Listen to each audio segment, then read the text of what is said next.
No man can fully grasp how far and how fast we have come. But condense, if you will, the 50,000 years of man's recorded history in a time span of but a half a century. Stated in these terms, we know very little about the first 40 years, except at the end of them, advanced man had learned to use the skins of animals to cover them.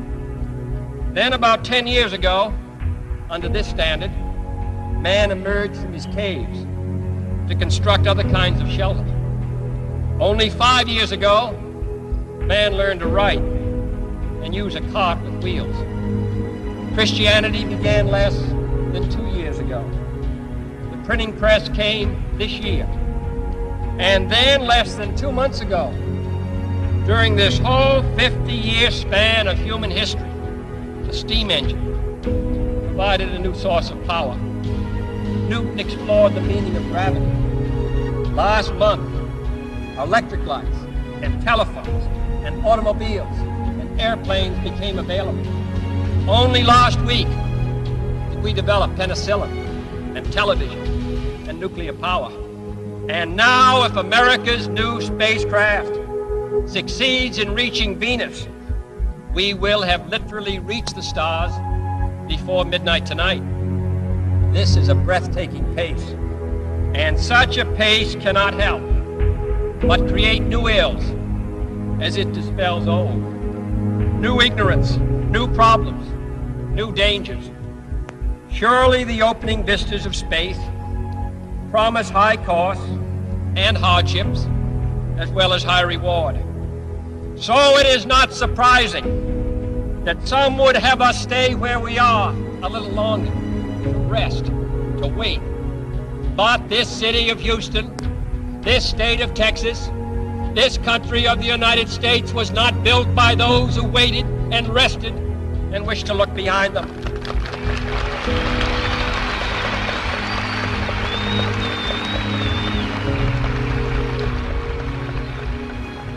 For the eyes of the world now look into space, to the moon, and to the planets beyond. And we have vowed that we shall not see it governed by a hostile flag of conquest, but by a banner of freedom and peace. The exploration of space will go ahead, whether we join in it or not. And it is one of the great adventures of all time. Those who came before us made certain that this country rode the first waves of the Industrial Revolution, the first waves of modern invention, and the first wave of nuclear power. And this generation does not intend to founder in the backwash of the coming age of space. We mean to be a part of it. We mean to lead it. Its hazards are hostile to us all. Its conquest deserves the best of all mankind. And its opportunity for peaceful cooperation may never come again. But why, some say, the moon? Why choose this as our goal? And they may well ask, why climb the highest mountain? Why 35 years ago fly the Atlantic? Why does Rice play Texas? We choose to go to the moon. We choose to go to the moon.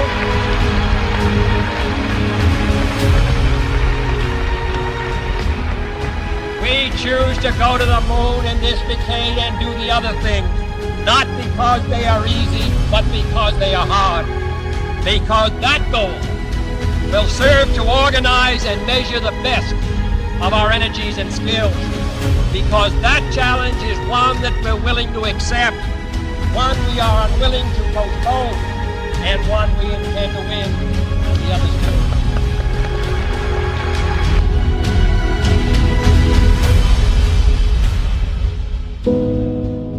Houston, Tranquility Base here. The Eagle has landed. Roger, Tranquility. We copy you on the ground. You got a bunch of guys about to turn blue. We're breathing again. Thanks a lot.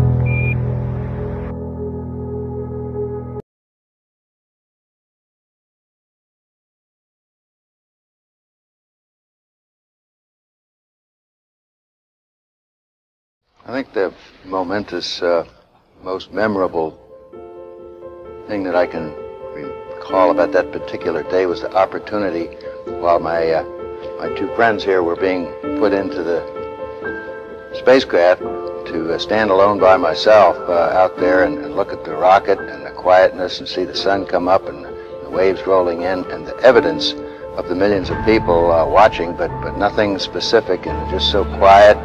And to realize that indeed such a contrast was going to take place, all the frantic activity preparing the rocket, but it was so quiet up there for me personally, and that in a very few moments we were going to be departing in a great roar and off for a momentous event.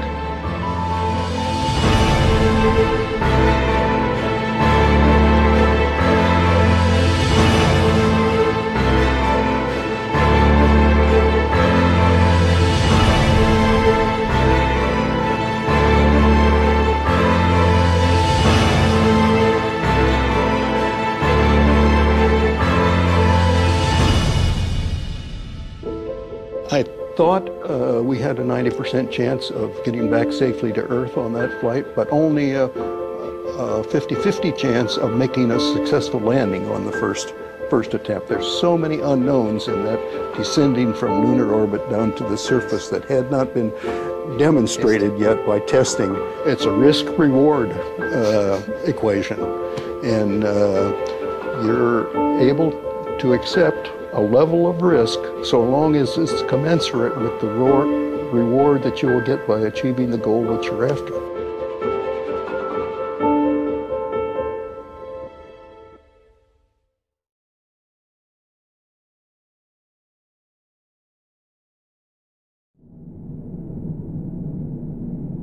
T-minus 1 minute, 35 seconds on the Apollo mission, the flight to land of the first men on the moon. All indications coming in to the control center at this time indicate we are go. 1 minute, 25 seconds and counting. Our status board indicates the third stage completely pressurized. 80-second mark has now been passed. We'll go on full internal power at the 50-second mark in the countdown. Guidance system goes on internal at 17 seconds, leading up to the ignition sequence at 8.9 seconds. We're approaching the 60-second mark on the Apollo 11 mission. T-minus 60 seconds and counting. We passed T-minus 60. 55 seconds and counting. Neil Armstrong just reported back. It's been a real smooth countdown. We passed the 50-second mark. Power transfer is complete. We're on internal power with the launch vehicle at this time. 40 seconds away from the Apollo 11 liftoff.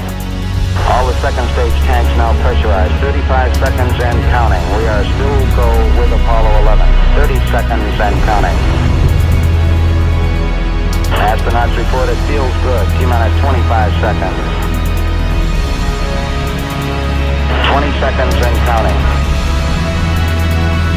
T-minus 15 seconds. Guidance is internal. 12, 11, 10, 9.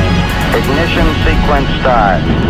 6, 5, 4, 3, 2, 1, 0.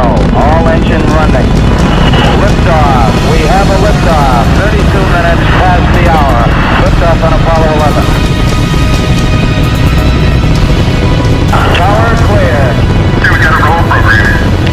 Neil Armstrong reporting the roll and pitch program, which puts Apollo 11 on a proper heading.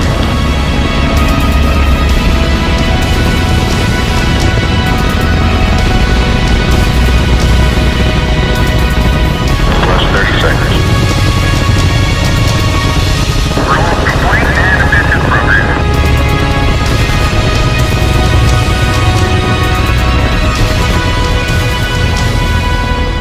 One round.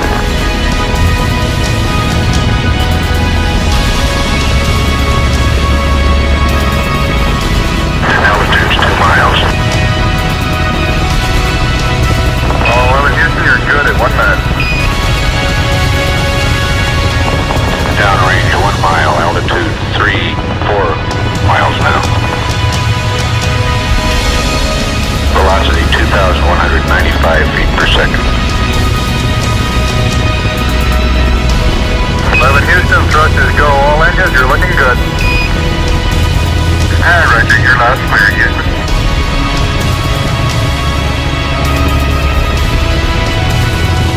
We're through the region of maximum dynamic pressure now. 11 Houston, your guidance is converged. You're looking good. Set 8 miles downrange, 12 miles high.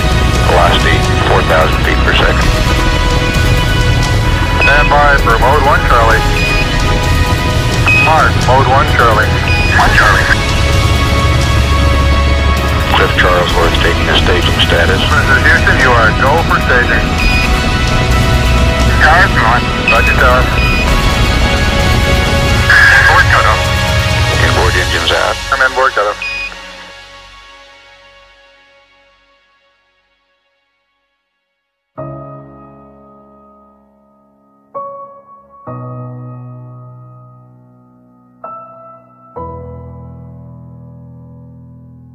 Houston, be advised the visual is go today. This is Houston, roger out.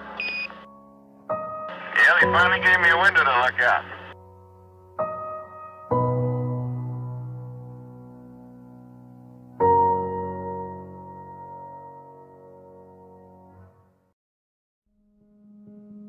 That's one small step for man, one giant leap for mankind.